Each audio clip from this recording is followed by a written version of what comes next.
একই রতনের হারাই যাওয়া ভাই নাকি হুমকি দিতি? আচ্ছা, এদের মুখে হুমকি ছাড়া কোনো কথা নেই কেন বুঝলাম না তো। এদের বেরেন কি মাথায় বাদে পুটকিতে থাকে নাকি? হ্যাঁ,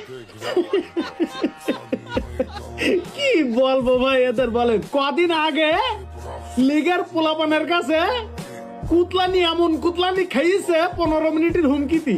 মানে নাক দে মুখ দে পাশাতে রক্ত বেরিয়ে গে, এত কুতলাই লিগের পোলাপান। হ্যাঁ, তার মুখে আবার এই সাউন্ড, আই না আমি কই থাকিনি, জোর বারুতে থাকি, আই আমার একটা ডগির ওদ্দে পিছন মারাবা নাই। হ্যাঁ, তোর এত হেডাম, অত হেডাম মালিশের বুকে, আই জাগা আসিস নি কেন তুই? একবার হুমকিতে গেলি না, কুতলানি খাইলি তো, আমার এখানে আই দেখবে একটু বুঝবি। আর কি সাতক্ষীরা করছিস কেন বুঝলাম না তো। হ্যাঁ, সাতক্ষীরায় যা, একবার সাতক্ষীরায় যা, জোড়া খাম্বার ওই জোড়া খাম্বাই টাঙাই রেখে দিবেন যা। হ্যাঁ, শালা তোদের মুখ না থাকলে পুঙার ফুড়ু দেও কথা বেরিয়ে দিত তোদের, বুঝতে পারছি। আমি ভাই সাকসেস ভাই, সত্যি কথা আমি সাকসেস ভাই। খাম্বার পাঁচটা কুত্তারা আমার কথাই জলিপুরি ছাই যায় ভাই। আমি কারিমুল একাই এদের পুটকি জ্বালাই দিচ্ছি ভাই, এইটাই আমার সাকসেস ভাই, আর কিছু দরকার নেই।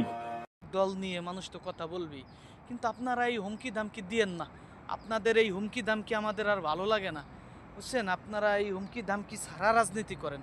সবাই ভালো থাকবেন, সুস্থ থাকবেন। আল্লাহ হাফেজ, আসসালামু আলাইকুম।